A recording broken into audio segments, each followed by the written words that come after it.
नमस्कार, मैं गौतम गुलाल। आप देख रहे हैं टेलीकास्ट न्यूज। अभी जो बिहार में जो सियासी घमासान फिर से तेज हो रहा है, अटकलें लगाई जा रही हैं कि क्या नीतीश कुमार फिर बीजेपी के साथ होंगे। जैसा कि राजस्थान पत्रिका में अमित शाह के एक बयान से ये अटकलें फिर से शुरू हो गई कि क्या अमित शाह जो है भाजपा में, एनडीए में नीतीश कुमार के लिए दरवाजा खोल के रख दिए हैं या उनको आमंत्रण दे रहे हैं। जिस तरह से अमित शाह ने कहा कि अगर उधर से प्रस्ताव आता है तो दरवाजा खुल सकता है।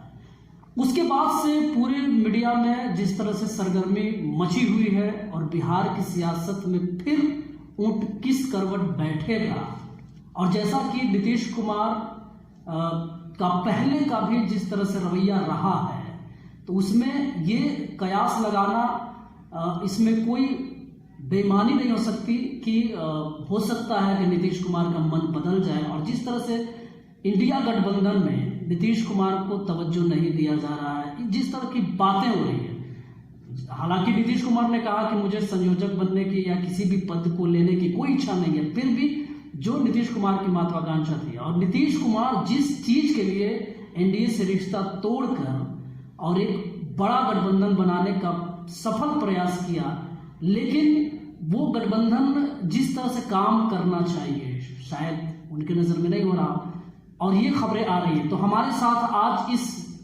मुद्दे पर बातचीत करने के लिए टेलीकास्ट न्यूज के सीनियर एडिटर चीफ जो हमारे पास हैं, हमारे साथ हैं आशुतोष जी। नमस्कार। नमस्कार आशुतोष जी, हम आपसे जानना चाहते हैं कि अभी जो बिहार की राजनीति में फिर से जो भूचाल आप देख रहे हैं कि मचा हुआ है और अलग अलग तरह की बातें होने लगी है कि क्या नीतीश कुमार का मन बदल रहा है, और अमित शाह ने जिस तरह से एक संकेत भी दे दिया है कि अगर उधर से प्रस्ताव आता है तो दरवाजा खुल सकता है। तो क्या सचमुच नीतीश कुमार एनडीए के साथ चले आएंगे? देखिए गौतम, ये तो अभी पूरे भारतवर्ष में ये इन बातों की चर्चाएं अभी जोरों पर है। आप देख सकते हैं कि जितने भी तमाम टीवी चैनल्स हैं, यूट्यूब प्लेटफॉर्म हैं और अखबारें हैं, उसमें अभी ये खबरें प्रमुखता से छप रही है, क्योंकि बिहार की जो माफ कीजिएगा भारत की जो दो प्रमुख घटक दलें हैं, एनडीए और इंडिया गठबंधन, चुनावी साल में अब उसके बीच का जो ये घमासान और दिन ब दिन तेज होता चला जाएगा। लेकिन गठबंधन की साख की अगर अभी हम बात करें तो एनडीए के कुनबे में उस तरह की अभी कोई बातें नहीं निकलकर सामने आ रही है, लेकिन इंडिया गठबंधन के जो प्रमुख घटक दल आप कह सकते हैं, या प्रमुख एक नेता नीतीश कुमार के ऊपर एक संशय की स्थिति उत्पन्न हो गई है। बिहार में सत्ता परिवर्तन की थोड़ी सुगबुगाहट दिख रही है। इसके कई आयाम हैं, इसके पीछे की कई वजहें हैं जिसको लेकर कयास लग रहे हैं। कई बड़े बड़े जो सीनियर जर्नलिस्ट हैं वो आपको मुखरता से यही कहते नजर आएंगे कि अब मामला गड़बड़ हो गया है, राजद और जदयू के बीच में अब तालमेल नहीं बन सकता है। तो कई ऐसे जर्नलिस्ट हैं जो ये भी कह रहे हैं कि नहीं, ऐसी कोई बात नहीं है, ये एक प्रेशर पॉलिटिक्स चल रही है, नीतीश कुमार कुछ बड़ा बार्गेन करना चाहते हैं, क्योंकि उन्होंने लंबे समय तक बीजेपी के साथ भी ऐसा ही किया। वो राष्ट्रीय पार्टी न होते हुए भी बिहार में उन्होंने मजबूर बीजेपी को कर रखा और वो मुख्यमंत्री के पद पर लंबे समय तक कायम रहे और आज भी है। कभी वो महागठबंधन के साथ समर्थन ले लेते हैं तो कभी बीजेपी के साथ। अब चलिए सीधे मुद्दे पर आते हैं कि नीतीश कुमार क्या करते हैं, ये कभी किसी को समझ में नहीं आती है। ये सभी लोग कहते हैं कि वो कब क्या कर देंगे। पिछली बार जब उन्होंने 2022 में एनडीए से नाता तोड़ा, तो नाता तोड़ने के ठीक एक दिन पूर्व ये बातें तमाम टीवी चैनल्स पे चली।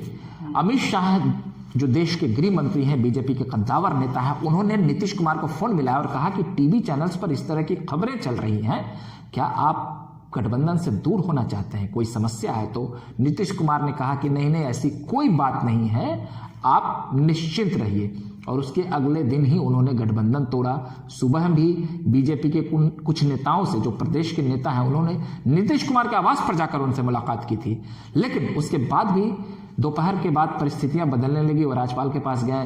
तेजस्वी प्रसाद यादव गाड़ी की ड्राइविंग सीट पर थे, आपने वो तस्वीरें देखी होंगी।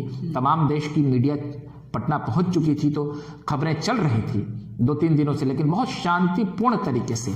इस बार देखिए जो बातें चल रही, कभी 25, कभी 26, कभी कुछ बातें निकल रही है। हालांकि 24 तारीख को जदयू एक बहुत बड़ा शक्ति प्रदर्शन कर रही है। पटना में कर्पूरी जयंती का आयोजन हो रहा है, चुनावी साल है, और जदयू की जो सीटें कम हुई थी विधानसभा में, अपनी पूरी ताकत इस बार वो दिखाना चाहती है। बीजेपी की तरफ से भी कार्यक्रम हो रहा है, राजद की तरफ से भी, लेकिन ये जदयू का अपना कार्यक्रम है। तो एक बात यह भी हो सकता है कि जदयू विधायकों को जो कहा गया 2 दिन पूर्व कि आप पटना में रहिए, सांसदों को भी कहा गया, उससे ठीक अगले दिन सुबह में, मतलब कि उस घटना के अगले दिन सुबह में, माने गुरुवार की रात की यह घटना थी, और फिर शुक्रवार की सुबह बीजेपी एक बैठक बुला लेती है, और बीजेपी के विधायक, माने विधानमंडल दल का एक बैठक होता है और उनके सांसद भी रहते हैं। लेकिन यह भी कयास लगाया जाता है कि अब बजट सत्र शुरू होने वाला है, उसकी भी घोषणा हो गई है कि अब वो होगा, तो उसके लिए रणनीति बनाई जा रही है। ये भी बात हो सकता है। कई बार ऐसा कहा जाता है कि जो मीडिया है वो एक दबाव बना रही है, वो नहीं चाहती है कि बिहार में महागठबंधन की सरकार चले, इस तरह की खबरें, भ्रामक खबरें चलाई जा रही है। लेकिन शुक्रवार की सुबह जब गुरुवार की रात ये खबरें आउट हुई कि जदयू के विधायकों को कहा गया कि 72 घंटे आप पटना में रहिए, कहीं नहीं आपको जाना है, तो उसके बाद लालू प्रसाद यादव और तेजस्वी प्रसाद यादव नीतीश कुमार के घर पहुंच जाते हैं। तो आखिर कुछ तो बेचैनी हुई होगी ना। अगर सारी चीजें ऑल इज वेल होगी तो कहीं ना कहीं नीतीश कुमार किस बात के लिए नाराज है, हम सभी जानते हैं, उन्हें प्रधानमंत्री पद चाहिए अब उन्हें। लेकिन नीतीश कुमार जैसा कि शुरुआती दौर से ही कहते आए हैं कि मुझे किसी भी पद की लालसा नहीं है, मैं तो चाहता हूं कि विपक्ष एकजुट हो और नरेंद्र मोदी जो प्रधानमंत्री हैं उनको हराया जाए, जिस वजह से उन्होंने गठबंधन भी छोड़ा। अब मैं आपसे ये जानना चाहता हूं कि नीतीश कुमार जिस तरीके से एनडीए छोड़कर आए, उसके बाद एक पूरा फुल फ्लेजर महागठबंधन बनाने की उन्होंने कोशिश की और इंडिया गठबंधन बना मीटिंगें हो रही है। नीतीश कुमार को अब बीजेपी के साथ एनडीए में जाने से क्या फायदा होगा?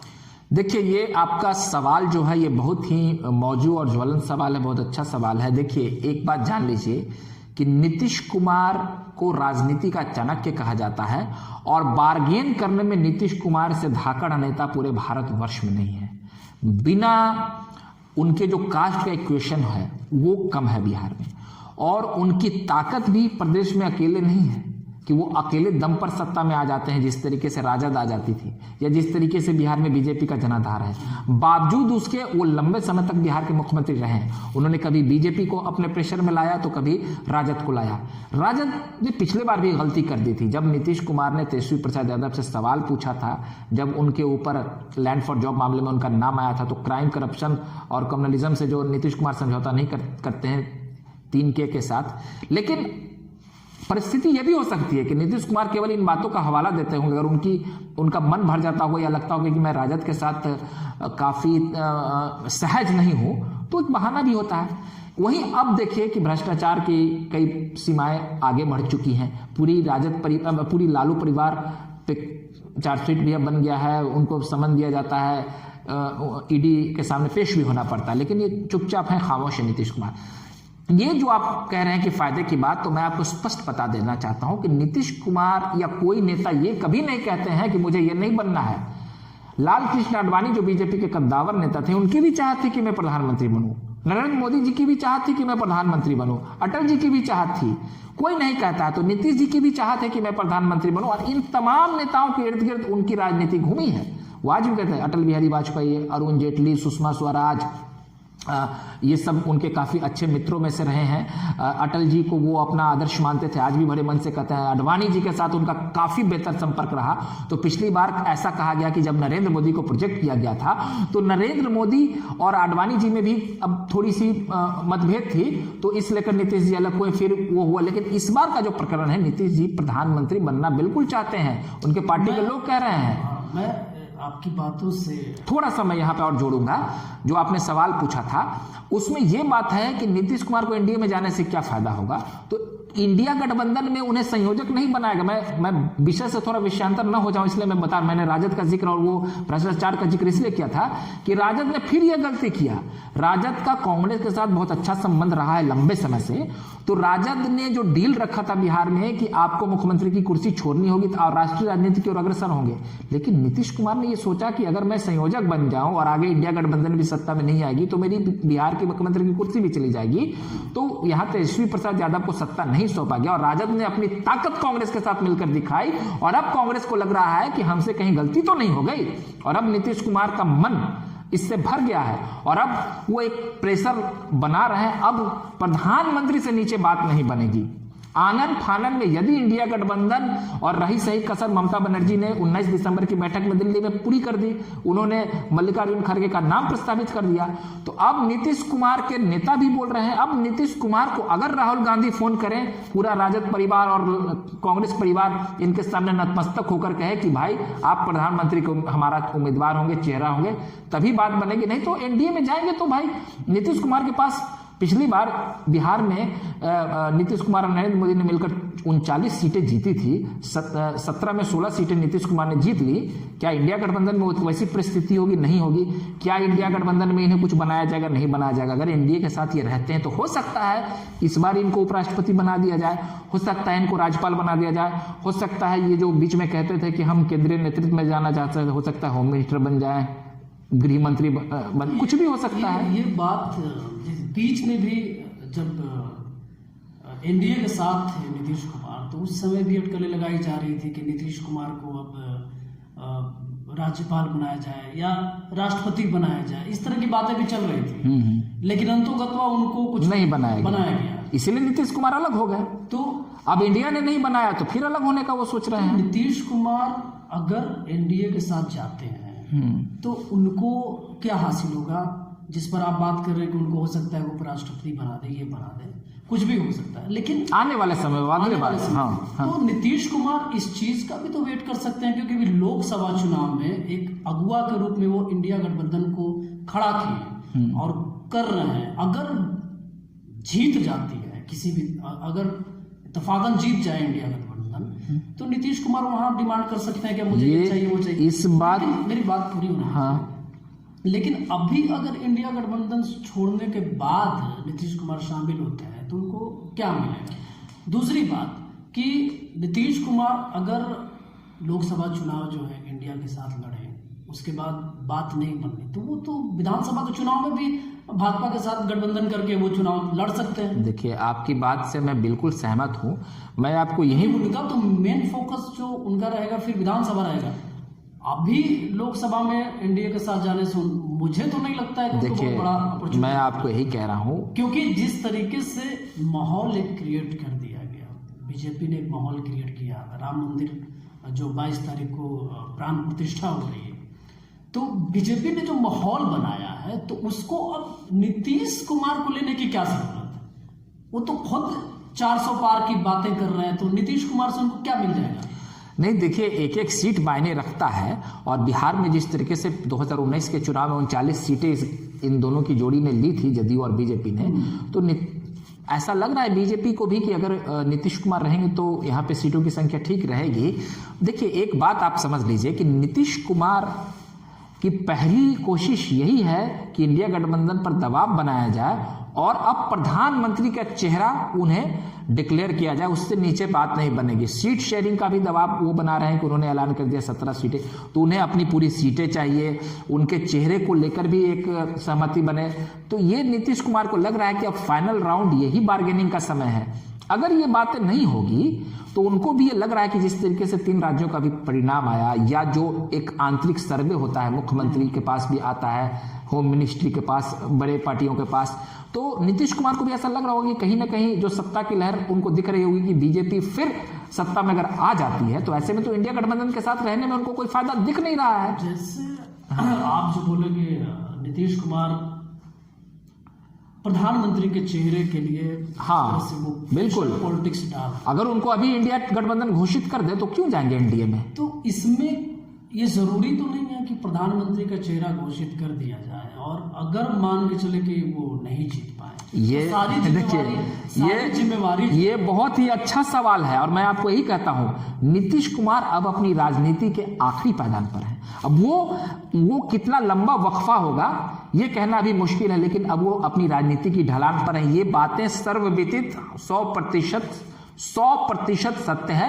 अगर प्रधानमंत्री के चेहरे के तौर पर नरेंद्र मोदी के सामने वो खड़े होते हैं और वहां वो हार भी जाते हैं, तो उनकी सम्मानजनक विदाई होगी राजनीति में। बशर्ते कि वो अगर यहां कुर्सी छोड़ देते हैं, संयोजक बन जाते हैं, कुछ नहीं बनते हैं, इंडिया में लड़ लेते हैं, हार जाते हैं, क्या फायदा। उससे अच्छा तो वो बीजेपी के साथ सम्मान से रहेंगे, आगे राज्यपाल भी बन सकते हैं कुछ उनके पार्टी के लोग। चूंकि जो ललन सिंह से, हाँ मैं एक बात और जो ललन सिंह से बीजेपी की नाराजगी थी, एक और बड़ा आयाम आज का डेवलपमेंट हुआ है, मैं दर्शकों को बता दूं। नीतीश कुमार ने अपनी एक 21 सदस्यीय पदाधिकारियों की कमेटी बनाई है, जिसमें उपाध्यक्ष होते हैं, वो तो खुद अध्यक्ष उपाध्यक्ष है, सचिव है, महासचिव है और प्रवक्ता है, जिसमें पूर्व अध्यक्ष ललन सिंह का नाम नहीं है। पिछले बार केसी त्यागी को हटा दिया गया था, काफी बवाल हुआ था, ललन सिंह ने कहता, और ललन सिंह से जुड़े हुए कई जो लोग हैं उनके करीबियों को भी पत्ता साफ कर दिया गया। तो कई बातें जुड़ती है। अगर इस बात में सच्चाई है कि ललन सिंह ने एक बड़े नेता के घर पर बैठक की और नीतीश कुमार के खिलाफ षड्यंत्र कर रहे थे और राजद उसमें सहभागी थी, तो नीतीश कुमार इन बातों को बर्दाश्त नहीं करेंगे ना। वो कोई और रास्ता भी अख्तियार कर सकते हैं, तीसरा मोर्चा भी बना सकते हैं। अभी उनके मन में क्या चल रहा है, या बीजेपी भी उनको लेना चाह रही है कि नहीं चाह रही है, ये भी बहुत बड़ा सवाल है। बीजेपी भी भ्रमित कर रही होगी, क्योंकि अभी तक केवल कयास चल रहा है। आखिर क्या मजबूरी है, क्या डर है। हाँ, एक बात यह है कि बीजेपी के लोग अभी 22 तारीख तक व्यस्त हैं, तमाम नेता, छोटे बड़े तमाम लोग। तो 22 के बाद तो ये तस्वीरें क्लियर हो जाएगी, लेकिन मुझे बहुत बड़ी ये संभावना दिख रही है कि नीतीश कुमार ये सोच रहे हैं कि उनको प्रधानमंत्री का उम्मीदवार बना दिया जाए इंडिया की तरफ से।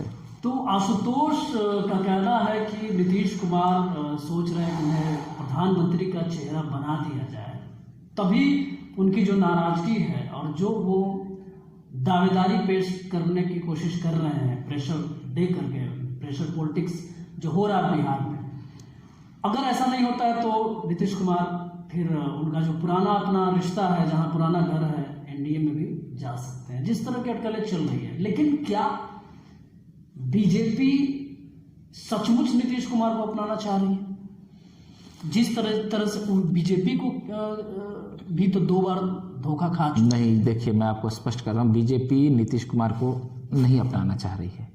बीजेपी भी दुविधा में है कि इसका क्या असर पड़ेगा, क्योंकि बातें बहुत आगे निकल गई थी और बार बार ये चीज़ें करना, चुनाव सर पर है, जनता के बीच में क्या रिएक्शन जाएगा, पब्लिक क्या सोचेगी। फिर उनके पास भी तो एक गठबंधन है, चिराग पासवान है, उपेंद्र कुशवाहा है, चिराग पासवान है, उपेंद्र कुशवाहा है और मांझी है। इन तीनों की एक बैठक भी दिल्ली में होती है कि साहनी भी हो। हाँ, दिल्ली में इन 3 नेताओं की एक बैठक हुई। इन लोगों ने भी आपस में कोई खिचड़ी पकाई, क्योंकि इनको पता है अगर नीतीश कुमार आएंगे तो सीटों का समीकरण गड़बड़ाएगा। ये भी हो सकता है कि ये तीनों अलग चुनाव लड़ जाएं। जिस तरीके से चिराग पासवान नीतीश कुमार को हराने के लिए सभी जगह पे अपने उम्मीदवार उन्होंने खड़े कर दिए थे, तो लोकसभा में ये भी ऐसा कर सकते हैं। मैं ये नहीं कर रहा, ऐसा कर देंगे, लेकिन इनके अंदर भी एक दुविधा है। तो इस तरीके से पूरा का पूरा जो अभी सिस्टम है, बीजेपी को भी ये लग रहा है ना कि मैं तुरंत अब नीतीश कुमार को हम फिर ले ले, क्योंकि बीजेपी तो अब चाह रही है प्रदेश में उसका अपना मुख्यमंत्री हो। अब उनको भी पता है कि उनके नेता खुलेआम कहते हैं कि अब नीतीश कुमार राजनीति बची नहीं, लेकिन लोकसभा चुनाव तक ही नीतीश कुमार की बीजेपी को जरूरत है, ये भी एक सच है। उसके बाद बीजेपी को नीतीश कुमार की जरूरत नहीं है। वही बात मैं भी कह रहा हूँ। हाँ, कि लोकसभा चुनाव तक बीजेपी को लग रहा है कि नीतीश कुमार अगर एनडीए के साथ आते हैं तो जो उनका बिहार में जो सीट है, जिस तरीके से पिछले बार 40 में 39 आया था, उस तरह से आ सकता है। तो बीजेपी को भी इस बात का थोड़ा सा उसके अंदर डर है कि बिहार में अगर नीतीश कुमार के साथ हम चुनाव लड़ेंगे तो सीट अच्छी खासी आएगी। लेकिन नीतीश कुमार को भी तो ये डर है कि लोकसभा चुनाव के बाद अगर मुझे तवज्जो नहीं दिया गया और मुझे निकाल दिया गया, फिर जिस तरह से नीतीश कुमार के साथ घटनाएं घट रही थी कि चिराग पासवान को उनके खिलाफ खड़ा कर दिया गया। अभी एक और कि चिराग पासवान, जीतन राम मांझी, उपेंद्र कुशवाहा, जो हाल में नीतीश कुमार से अलग हटके उपेंद्र कुशवाहा ने एक नई पार्टी बनाई, जीतन राम मांझी भी हटे, इनका फिर क्या रह जाएगा? नहीं देखिए, अब उनके पास भी तो कोई विकल्प है नहीं और उनको भी पता है कि बीजेपी सत्ता में है और वो फिर आएगी, तो हर किसी को सत्ता की ज़रूरत होती है। तो किसी तरीके से बीजेपी भी उनको ज़्यादा सीटें नहीं देती बनस्पत की। अगर नीतीश कुमार आ जाते हैं तो उनको तो ज़्यादा तवज्जो नहीं दिया जाएगा, नीतीश कुमार नहीं रहेंगे तब उनको थोड़ी तवज्जो दी जाएगी। नीतीश कुमार अगर आते हैं तो सीटों का जो बंटवारा होगा, तो पिछले बार जितने सीट पर दोनों लड़े थे उतना तो सीट, हाँ बिल्कुल लड़ेंगे, वो उतनी सीटों पर लड़ेंगे। बीजेपी के पास ऑप्शन है कुछ ज़्यादा से ज़्यादा सीट पर अपने उम्मीदवार को खड़ा। हाँ नहीं देखिए, वो गठबंधन की जो बात जहाँ तक होती है, क्योंकि बीजेपी एक बड़ी पार्टी है और कई राज्यों पे उसकी अच्छी पकड़ रही है, तो बीजेपी के साथ वो समस्या नहीं है सीटें, क्योंकि पिछले बार भी आपने देखा उसकी अपनी सीटें इतनी हो गई थी, वो समीकरण लेकर चलेंगे, यहाँ पर उनको ज़्यादा दिक्कत नहीं आएगी। खैर, बहुत अच्छी बातचीत रही और जिस तरीके से आप देख रहे हैं कि बिहार में जो चुनाव जैसे जैसे आ रहा है वैसे वैसे सियासत गर्म हो रही है। अब नीतीश कुमार एक ऐसे राजनीतिक शख्सियत हैं जो बीच बीच में इस तरह के चीज़ों को क्रिएट करते हैं कि राजनीतिक गलियारों में उनकी चर्चाएं होती रहती हैं। नीतीश कुमार की अपनी खासियत भी है। तो बाकी क्या होगा, 22 का जो राम मंदिर का जो राम के प्राण प्रतिष्ठा होने के बाद बीजेपी क्या एक्शन मोड में आती है, उसके बाद नीतीश कुमार के पीछे जो अटकलें लगाई जा रही है क्या होगा, वो तो बात की बात है। फिलहाल अभी के लिए इतना ही। अगर आपको हमारा वीडियो अच्छा लगा हो तो हमारे वीडियो को शेयर कीजिए।